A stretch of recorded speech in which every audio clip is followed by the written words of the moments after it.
si Princess Castro at narito ang mga napapanahong balita. Sa kabila ng pagsulong ng paggamit ng family planning methods, nananatili pa ring mababa ang paggamit ng male-centric methods sa bansa. Ayon sa Commission on Population and Development o CPD, patuloy pa ring nakarehistro sa ibaba ng family planning method ang male-centric method gaya ng vasectomy na nasa 0.1% lamang habang 1.6% naman sa male condom.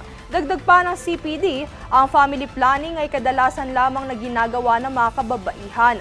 Kaya't winigyang diin nito ang kahalagahan ng magkatuwang na responsibilidad bilang magulang at nananawagan pa ng partisipasyon mula sa mga kalalakihan na makilahok sa serbisyo ng family planning. Sa iba pang paksa, tuloy ang laban ng Ambumber Party List sa kabila ng pagpaslang sa kanilang miyembro na si Chairman Lenin Bacood na hinihinalang may malalim na politikal na motibo. Tunghayan ang ulat mula kay Jade Buhoy. Justisya! Justisya! Justisya para kay Lenin Bacood! Justisya!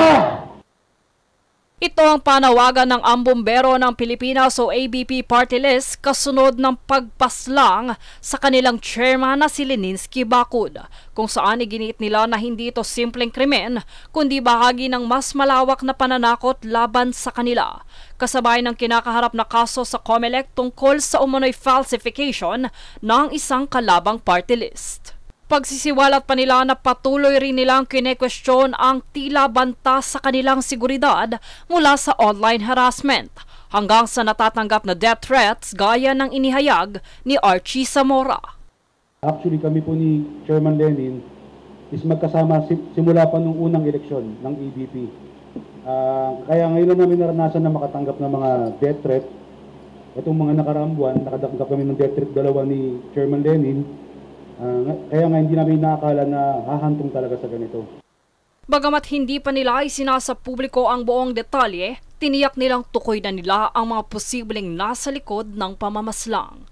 Isang panawagan ang inihayag ng ABP sa COMELEC na imbestigahan ng masinsinan ang mga kaso ng pananakot at harassment na nag-ugat pa sa nakaraang kampanya.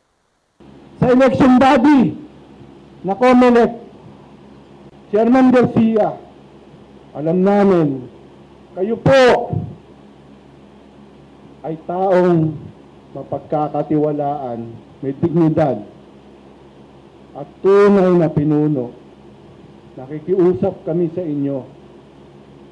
Patunayan niyo po ang inyong sinumpaan tungkulin. Ilabas niyo na po ang resolusyon na nagpapatunay kung sino ang tunay na representante ng sektor. Huwag ho natin tulugan ang resolusyon na ito. Marami na ho nasasaktan. Meron na hong namatay. Samantala, walang kasalukuyang security detail ang naibibigay para sa pamilya ng biktima, bagay na ikinababahala ng buong partido. Dito kanila ring inanunsyo ang reward money para sa makapagbibigay ng impormasyon sa kaso. Sa harap naman ng tahimik na investigasyon, nananatili ang sigaw ng Ambumbero ng Pilipinas Party List ng Hustisya para kay Lenin Bacood. 1 million ibibigay ko. Maitukoy lang kung sino. Impormasyon lang, sir. Impormasyon lang. Magbabayad po kami. Ako mismo magbabayad. Impormasyon lang. Kahit wag sa amin, sa otoridad nyo na ibigay. Ayon naman sa partido, hindi pa makapagbibigay ng opisyal na pahayag ang pamilya ni Bacood dahil sa labis na takot at trauma na dulot ng insidente. Jade Buhoy, nag-uulat para sa Golden Nation Network. Lubos naman ang pagkabahala ng ilang mambabata hinggil sa pakikialam-umano ng China sa 2025 midterm election sa Pilipinas. Ito ay bunsod ng impormasyong isiniwalat ng National Security Council sa isang pagdinig sa Senado kamakailan.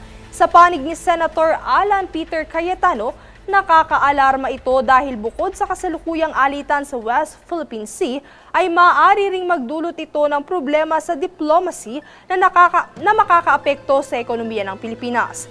Habang tiniyak naman ni Senator Francis Tolentino na hindi ito tolerate ang ganitong mga aksyon dahil sa isa itong banta sa Philippine Maritime Zones Law.